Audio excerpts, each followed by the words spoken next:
There's a word that's very common in our vocabulary. We use it a lot, but I'm not sure if we all have the same definition. I'm referring to the word faith. If, for example, I were to go down to the airport and get on a 747, if I were to let that pilot lift that plane up to 39,000 feet, would I be exercising faith?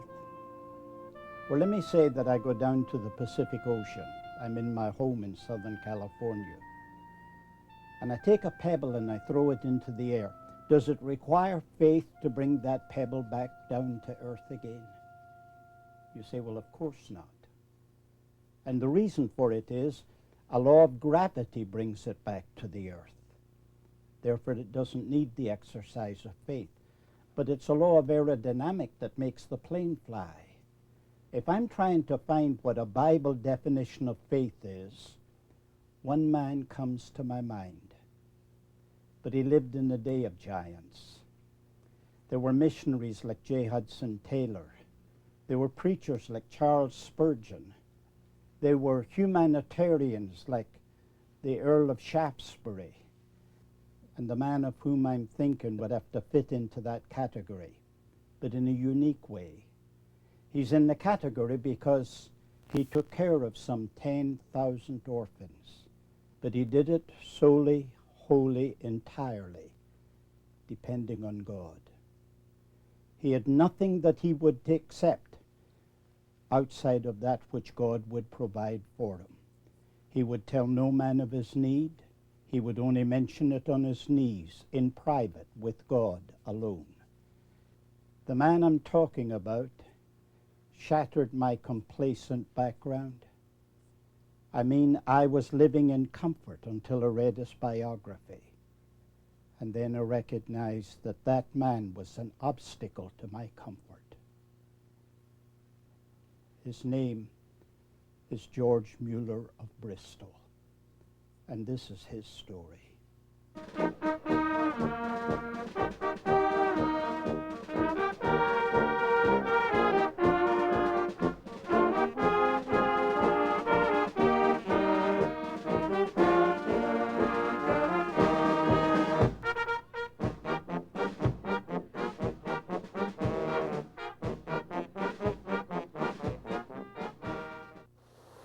George Muller was born in the village of Kopenstadt, not very many miles from where I'm standing. The month was September, the year was 1805. It was shortly after his birth that the parents moved only 4 miles because the father became a tax collector for the government. You can tell the integrity that the father had because he handled lots of money.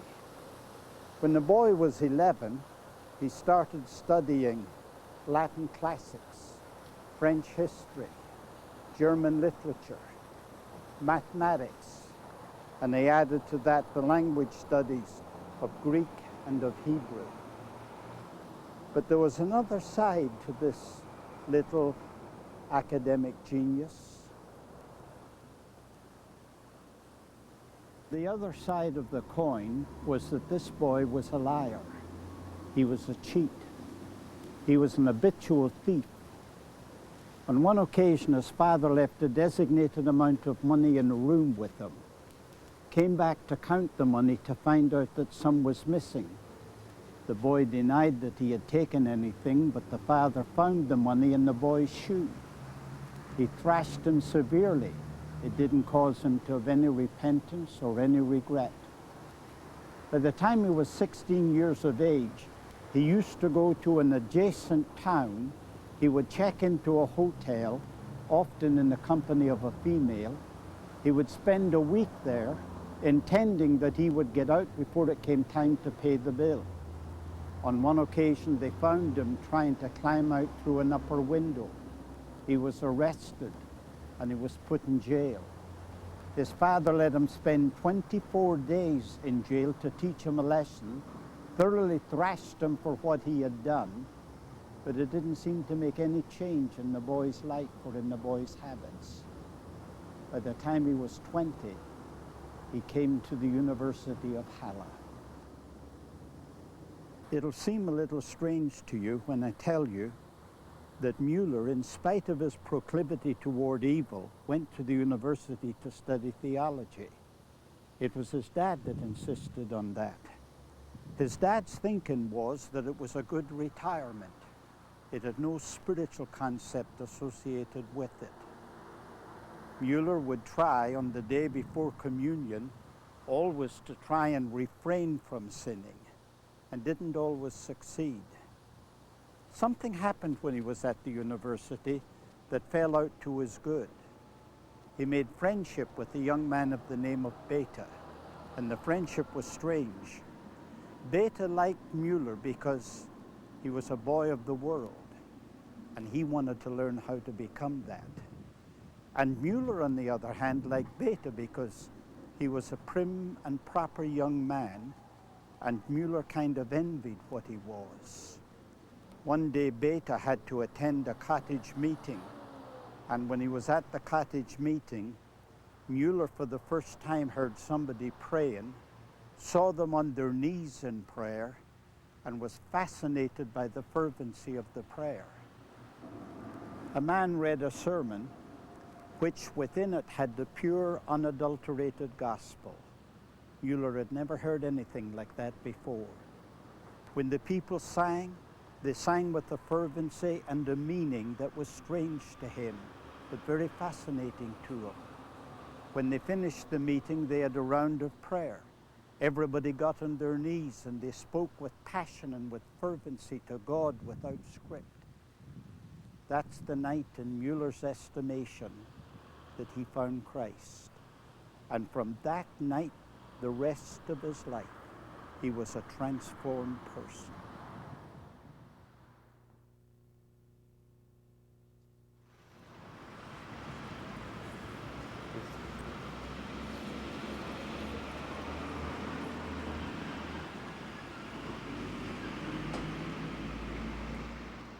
The foundations for Mr. Müller's Christian life were laid very early in his career. It came through the meeting of 4 separate people. The first of these happened 2 months after his conversion to Christ. He met a man by the name of Hermann Ball. Mr. Ball was a missionary among Jews in Poland, and it created a thirst within Müller to become a missionary among Jews, and that brought him to London, to the London Missionary Society.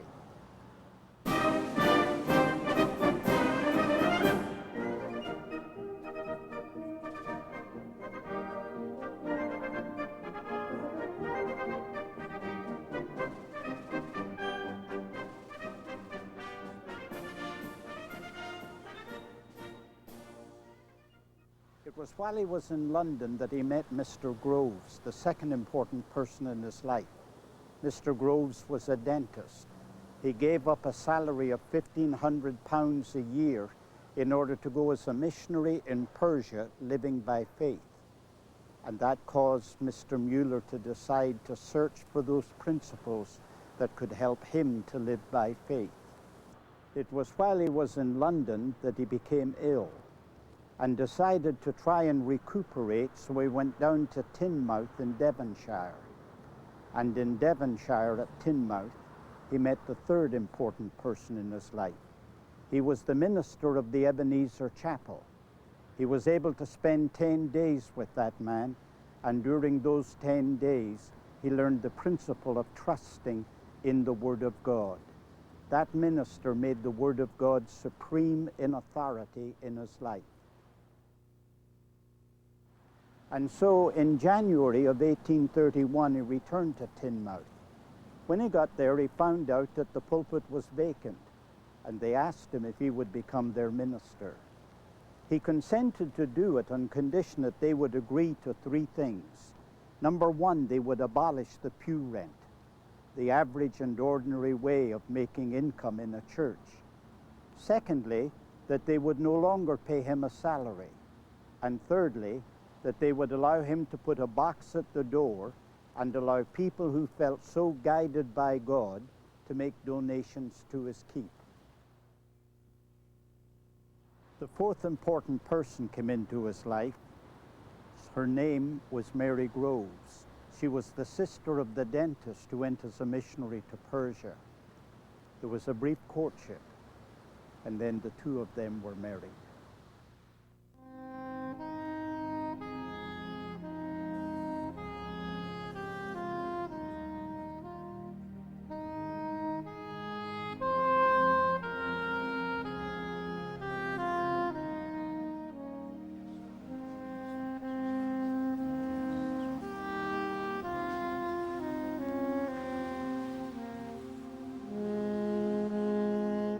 Julian, I don't know how many times I've been asked, how do you identify George Muller when it comes to denominations? How do you respond to that?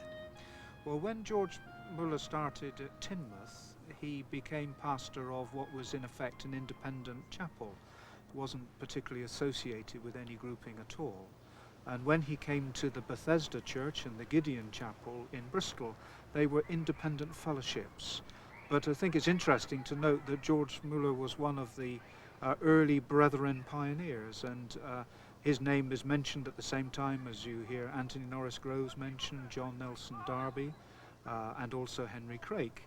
And it was in partnership with Henry Craik that George Muller started working in Bristol in the early part of the 1830s.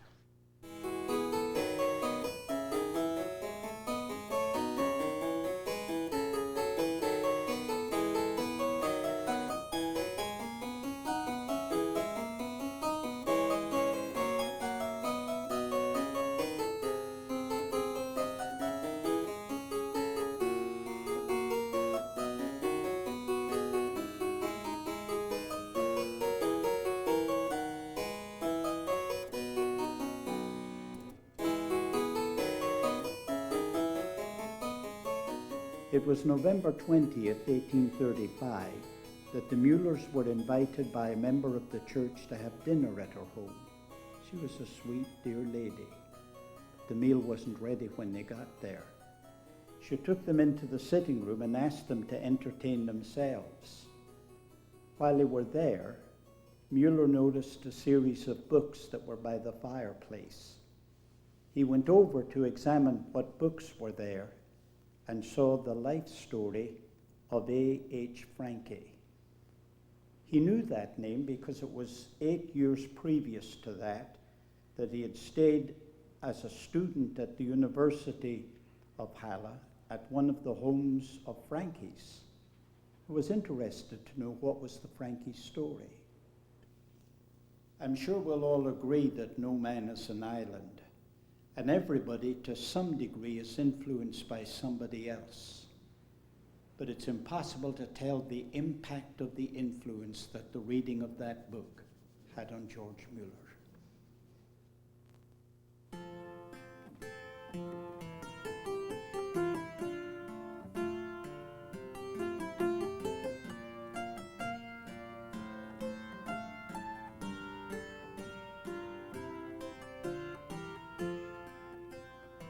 Franke was an educator who died nearly 80 years before Muller was born.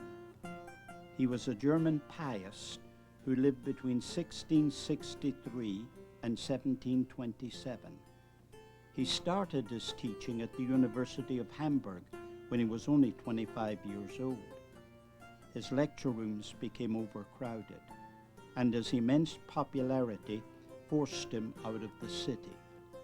Eventually, he settled at the University of Halle, and in 1692, there his great work began. He discovered the biblical doctrine of faith, and he organized his lifestyle to conform to that principle. The enormity of his ministry is only visible when you look at the buildings that accommodated his various ministries. I'm looking, for example, at an overview of them, and on the fringes of it on this side is a school. Then if I go over to the other side, on my left and your right, there is another school. Then if I go to the nearest building toward you, the main building of the complex, that was the 6-story building that was built for the orphanage.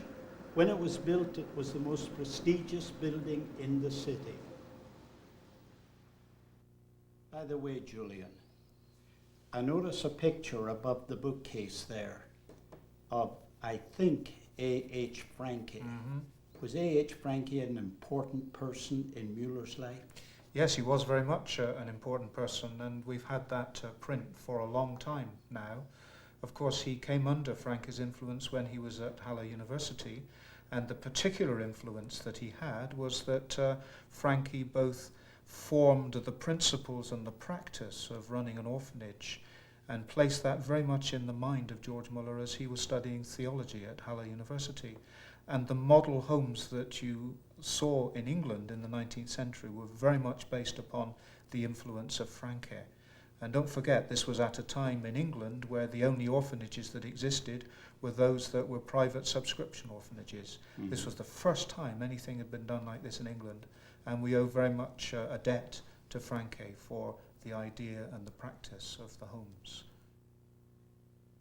What was it like to be an orphan in the days when George Muller lived?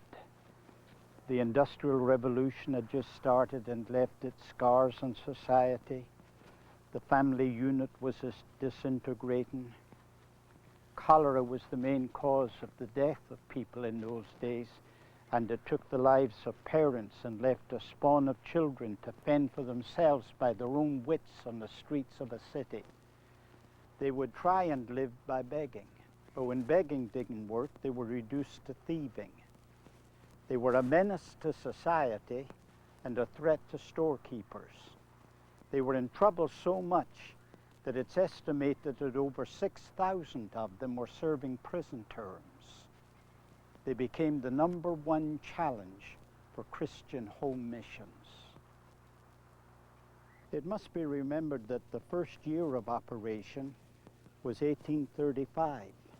And I mention that as being an important year because it was 2 years before Charles Dickens wrote his Oliver Twist and drew the attention of the world at large to the problems that these orphan people were having. It was 31 years before Dr. Bernardo opened his first home, and 32 years before Charles Spurgeon opened his orphanage. In other words, it was a pioneer work. It was a pace setter. It was 1834 when George Muller read A.H. Franke's life story. Let me illustrate for you what a significant impact that had on his life. He invited children to his house for breakfast. It was at 8 o'clock in the morning. The only condition was that they had to listen to a Bible study for 90 minutes. There were as many as 30 to 40 children that attended that breakfast, and he decided to incorporate their welfare into the SKI. That requires us to go down to Wilson Street.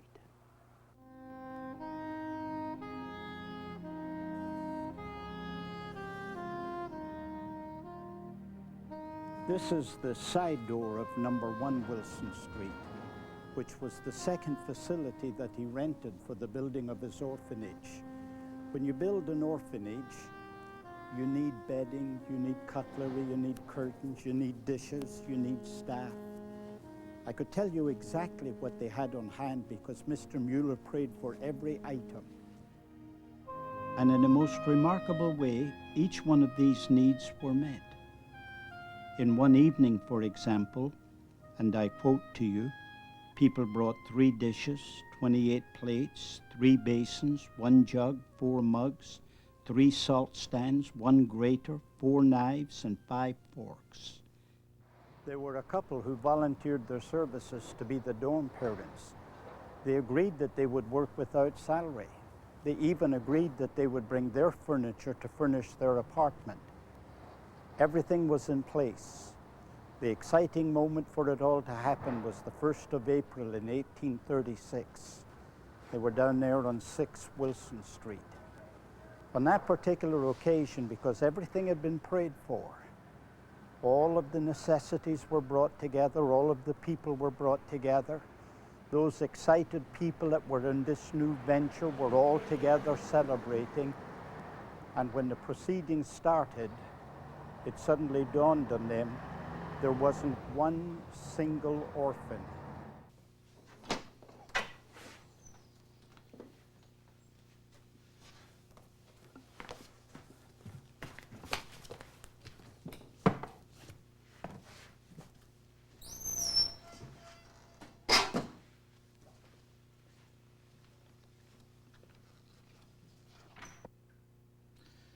Ken, you were at Wilson Street this morning, and I've just got something here that I think may well interest you. In this building we have records of all the orphans from 1836 right up until the 1950s, and we can tell you a lot of information about the history of those orphans, including their parents and their relatives. And here I've got in my hand the first admission book, with the records of the very first child that came into Wilson Street on April the 11th, 1836. Can I ask you, whose writing is that? This is George Muller's handwriting. This is the very first book, and it's actually in his handwriting. And here's the name of the first child, a girl called Charlotte Hill, who was actually 11 years old when she came into the Wilson Street orphanages, number 6 in Wilson Street. And she was taken from the Plume of Feathers, where her parents had died just a little bit earlier, and she was the first orphan. And so you can go through the rest of this book and read about number 2 and number 3 and number 4 and 5 and so on. Go back again, brother, and tell me about the incident that happened when they opened that home. They had forgotten something. Oh, it's interesting you should mention that, because you can imagine what planning needed to go into establishing an orphan house, particularly since this was one of the first ones in the world. They needed beds, they needed bed linen, they needed crockery and cutlery, they needed people to help. But what they didn't have was orphan children. And George Muller forgot to pray initially that God would provide for those orphan children to actually come. And he prayed, and within 1 month, 24 children had come in to virtually fill that first house in Wilson Street. And this is the record of the first child. Isn't it lovely that God not only provided the money and the staff and all the provision that was needed, but God provided the orphans as well. Remarkable.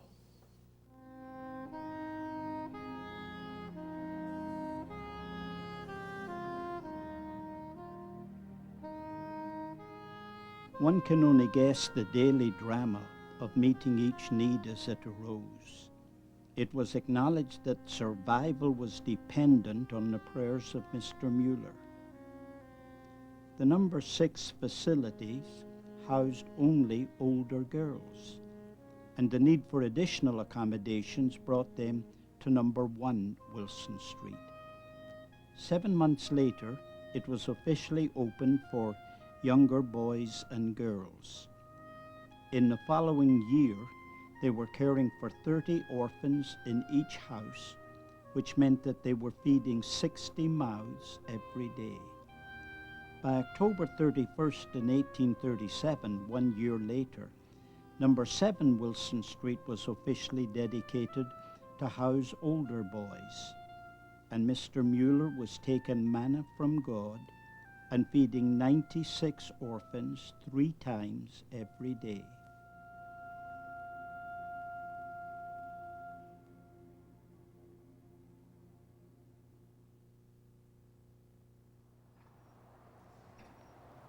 It was the 31st of October in 1845, just a few days before they intended to move into the facilities at 4 Wilson Street, that Mr. Müller received a letter from one of the residents.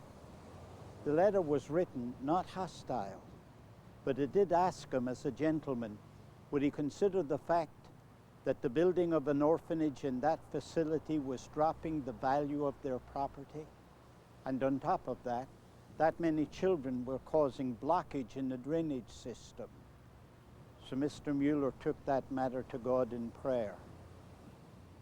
It was a few days later that he was having morning devotions, and a verse of scripture came and hit him in the heart. The verse was, "Let patience have her perfect work." I don't know what it was about the verse that fascinated him, but he was convicted that that verse was God's answer to his question, and that God gave approval to his project. It was the very next day.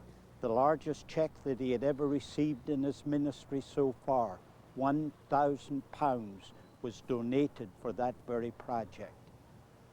And a greater gift than that came 3 days later. A man who was a professional architect said that he would donate his services for the building of the orphanage at no cost to Muller, and he would also supervise the building project. It was in February of the following year, in search for a piece of property, that Muller came across 7 acres on Ashley Downs overlooking the city of Bristol. He decided that this was ideal for the building of his project. Finding the property proved to be easier than finding the owner. He spent a day looking for the man. When he went to one location, he had moved somewhere else. Went to that location, he had moved somewhere else. And the day ended in frustration. He could not get a hold of the man. But he didn't give up his thirst to find him. And the next morning he was able to find him, only to be informed by the man that he was awakened at 3 o'clock in the morning and was awake until 5 o'clock, disturbed over the cost, determining that instead of selling the property for £200 an acre, he would sell it for £120 an acre. This saved Muller a lot of money. And it was exactly 607 days after he first petitioned God that the first building project started. And again, when it was completed on the 18th of June in 1849, all those children, 2 by 2, walked the streets all the way from Wilson Street and came up here to Ashley Down. By the time the building was completed, there was £776 in excess. There were 275 students and 33 supervisors, and all of them entirely dependent on George Muller's faith.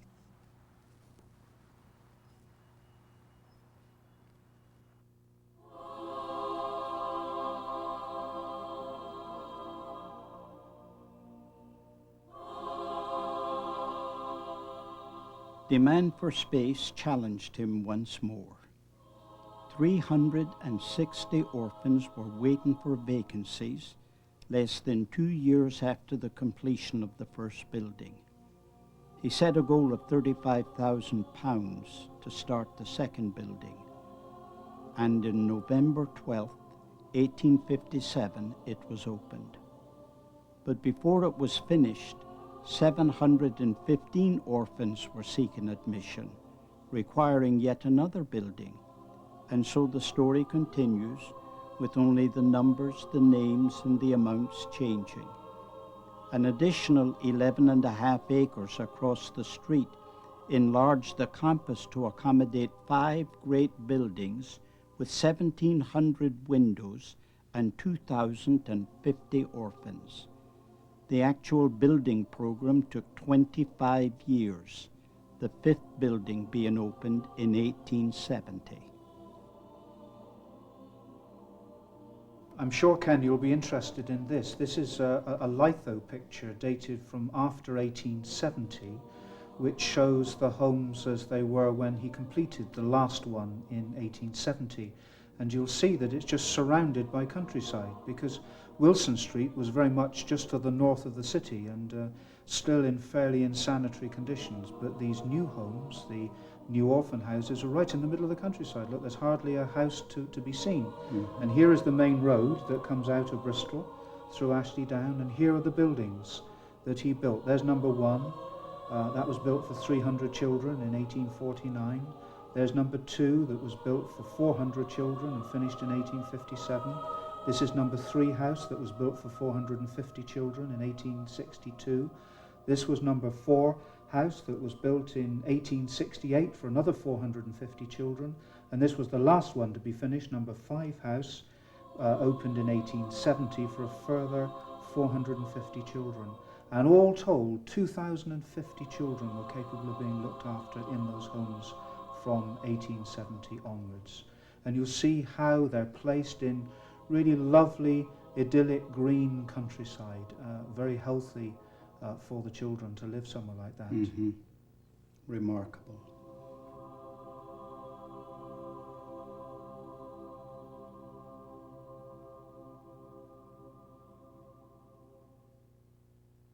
Let me tell you a story, Ken, about this picture. It was during the Second World War that during the Blitz in Bristol, many bombs fell in this area, but these buildings were completely protected from damage at all during the Blitz. And although there were bomb shelters around the area, local people often used to run and shelter under the walls of these buildings, and they would argue that they were safe. And when they were asked, they said, "We're safe because God is here." Beautiful. Beautiful.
These children enjoyed was not a coincidence.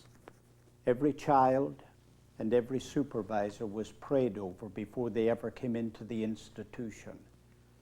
The third floor on every building that was built was a medical center. Usually the child became an orphan because the parents died of tuberculosis, and it brought sick children into the institution. Those that would take care of them would have to be a matron, a mother, and a medic.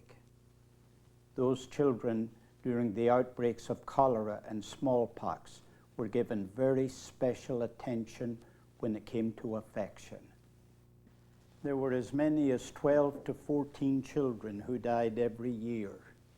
You can only imagine the tender affection that was displayed to those children brought through these illnesses. There were other children in the world that were greater in prosperity. There were no other children anywhere in the world that enjoyed greater affection. One day, an American preacher by the name of Dr. A.T. Pearson crossed the Atlantic and came specifically to Bristol because he wanted to meet Mr. Muller. He had heard about George Muller and about his faith, and he wanted to know the man. Mr. Muller was a perfect host. He took him through the 5 buildings that they had built. He gave him the background story of how they were developed. At the end of the day, he brought him to his home to give him some nourishment, decided it was too late for him to go elsewhere, and asked him to retire in his house, but said to him that before they go to bed, he'd like to have a word of prayer with them. Would Mr. Pearson mind? Mr. Pearson thought, I came here for that purpose. I want to hear this man pray. When he talks to God, like Moses on Mount Sinai, there's got to be thunder and lightning. There's got to be earthquake. He was surprised beyond belief. Mr. Muller never raised his voice. In quiet conversational tones, he spoke to God. And at the end of his prayer, he reminded God that there were over 2,000 orphans who had to have breakfast in the morning, and there was nothing in the kitchen to feed them. A.T. Pearson nearly fell off his chair. I think the sequel to that story would be of interest to you. There was a baker that owned a large bakery in the city, and at 2 o'clock that morning he got out of bed, he got dressed, he went to see the manager of his plant, he woke him up, he said to him, "I want you to bring enough food up to the orphanage to feed them for breakfast." The man was a little bit annoyed, and he thought to himself, "You woke me up only to tell me that. Are you sure that's all you want to tell me?" He said, "No, take him enough for a week." He said, "When I think about it, bring him enough for a month. I've got to get some sleep." George Muller was a giant when he was on his knees. But God, our infinitely rich treasure, remains to us. It is this which gives me peace. Moreover, if it pleases him, with a work requiring £44,000 a year, to make me do again at the evening of my life what I did for him from August 1838 to April 1849, I am not only prepared for it, but again would I gladly pass through all these trials of faith with regard to means, if he only might be glorified, and his church and the world benefited. Every meal, every day, every month, every year, Muller had to pray into his possession £44,000. You got to remember that in the 1800s, a pound was infinitely more valuable than it is today. There was a period of time from August of 1838 to April of 1849, over a decade of time, in which they literally lived from hand to mouth. It was day by day and meal by meal. And yet this tribute must be paid. For 63 years, they never once missed a meal. And the longest they ever had to wait was 30 minutes. Many people ask me when they come here to this building if I can summarize George Muller's life and if I can say something more about his life of faith. And I thought you would be interested just to hear a few statistics concerning the life of this man.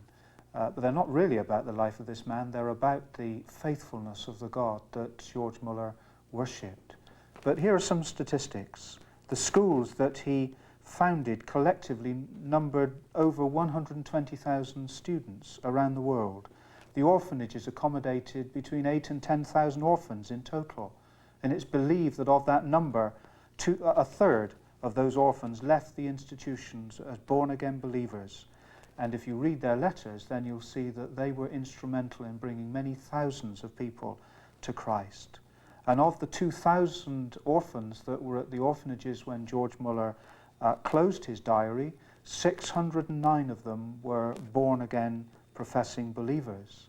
The Scriptural Knowledge Institution itself distributed over 250,000 Bibles and nearly 1.5 million New Testaments and 111 million tracts in total. Several hundred missionaries received financial assistance to a greater or lesser degree from the Scriptural Knowledge Institution, including one very famous missionary that we'll all know, Hudson Taylor. And the amount that they received was over £250,000.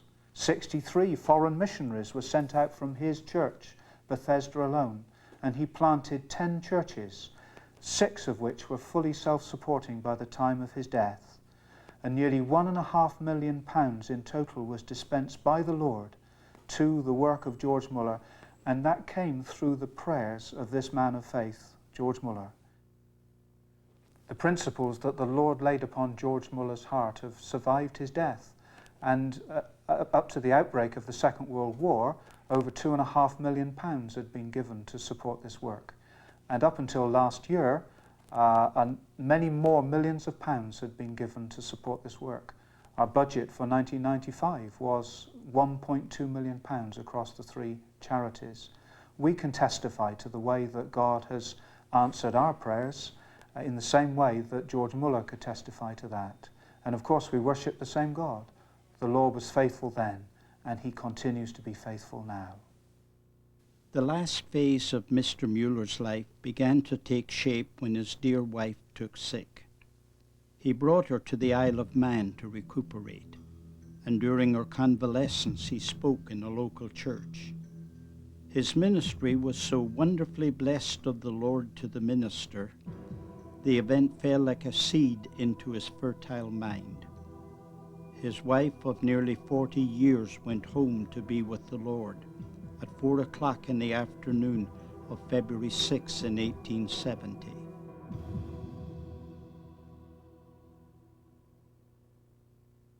Another major event happened in the following year of his wife's death. Mr. Muller, who had just passed his 66th birthday, described the rationale in the following way. The engagement of my beloved daughter, together with a variety of reasons, finally led me to the decision to marry again. As not only from the time of my bereavement I greatly missed my beloved departed wife in my position, but judged that now, in the prospect of my beloved daughter's marriage, it would be best for me. I married on November 30th, 1871, Miss Susanna Grace Sanger. She was in her 57th year, and the marriage was considered appropriate by everybody, especially in view of his changing ministry. I don't know if he decided that he was going to travel before his marriage or after his marriage. I do know that she was greatly enthused by the concept of travel. It was in 1875, exactly 4 years after the wedding, that he embarked on what would occupy the next 17 years of his life, and they traveled basically around the world.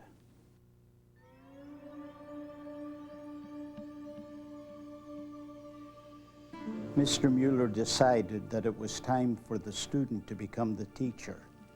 He wanted to speak to people on the subject of living by faith. In order to do it, he had to travel. He began first of all in his own country. He spoke for Mr. Spurgeon in London. The following year he went to Europe, but then eventually went to the Near East, the Far East, the Orient, Australia, and eventually Canada and North America. It's estimated that he traveled to 42 countries. He spoke in German, French, or English, and if that wouldn't satisfy, he would speak through an interpreter. On one occasion, he spoke to 5,000 people at once. It's estimated that the total audience he reached during those 17 years was 3 million people. And on one occasion, he was a guest at the White House of President and Mrs. Hayes. These travels didn't release Muller from the financial obligations of the institution. He still had to pay money in for that, and add to that the money that it cost him for his travels. But his faith was unshaken, and he was convinced that with prayer, he was able to take care of any problem that came into his life. I can illustrate that for you. In 1877, he was on a ship, a steamer, the Sardinia. It was on its way to Canada. It was caught in mid-Atlantic in a thick fog. He went to the captain and asked the captain, "Are we going to be in Quebec by Saturday afternoon?" The captain said, "Positively, there is no way we can get there. This fog has hampered our speed, and there's no way that we could make it." Mr. Muller said, "But I've never been late for an appointment in my entire ministry, and I do not intend to be late for this one. May I use the chart room for the word of prayer?"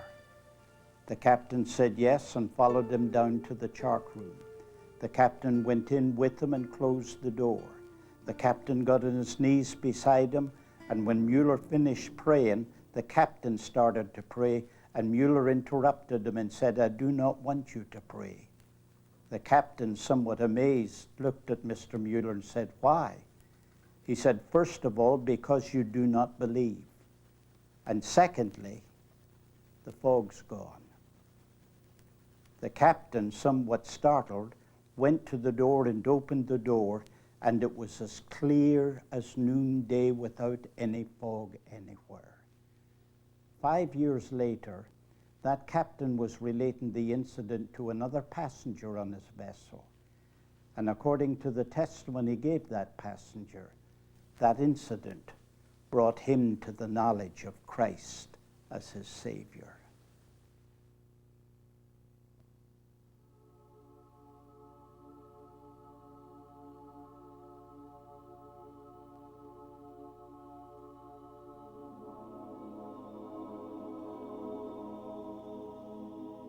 It was March the 6th in 1898, on Sunday, when he conducted the morning and the evening service. They didn't know it was going to be his last services. On Monday night, he attended and led the prayer meeting. On Wednesday night, he went to bed in building number 3. And on Thursday, March the 10th, an hour before they brought him his breakfast to wake him up, his spirit and his body parted company, and he went into the presence of the Lord. There were memorial services held by every evangelical church in Bristol. It's considered that on that following Sunday, there were thousands of memorial services that were held around the world. 1,000 children filed by the body to get their last glimpse of a face of a man that stood between them and starvation. Then they formed a procession. There were 1,000 people that walked in the procession, besides those that came in carriages. They took the body down to Bethesda. When they got to Bethesda, the crowd was too enormous to be able to accommodate them inside, and masses of people stood on the outside of the building.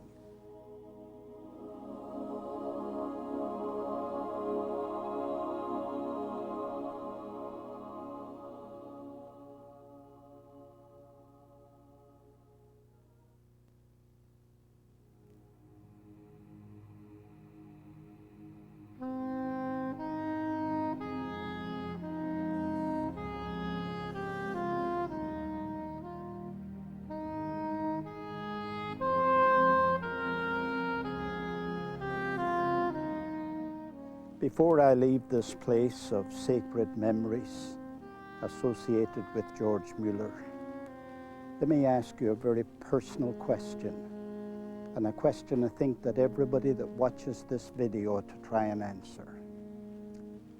How do you account for this man? There's only 4 possibilities. In the first place, the things that happened in his life were coincidence, but I can't accept that. I don't believe any intelligent person could believe that this man went through those experiences for 63 years and day after day experienced assurance from God and call it coincidence. I can't accept that. The second possibility is that he was inspired by Satan. But there are literally thousands of people that came to know Christ through this man's life and ministry. And that is totally untenable to me. The third possibility is this man had a very special gift of faith. There is a gift of faith. But after 26 years of trusting in God, he wrote a little booklet in which he made the following statement, basically. If you, dear reader, think that I have a special gift of faith, I deny that. I believe that the gift that I have is available to every and any ordinary believer, and that everybody ought to be able to exercise it. The fourth and the final proposition is that George Muller simply represented the ordinary believer. He discovered an extraordinary principle of trusting in God. And I honestly do not believe there is any other way that you could explain George Muller in his life and ministry.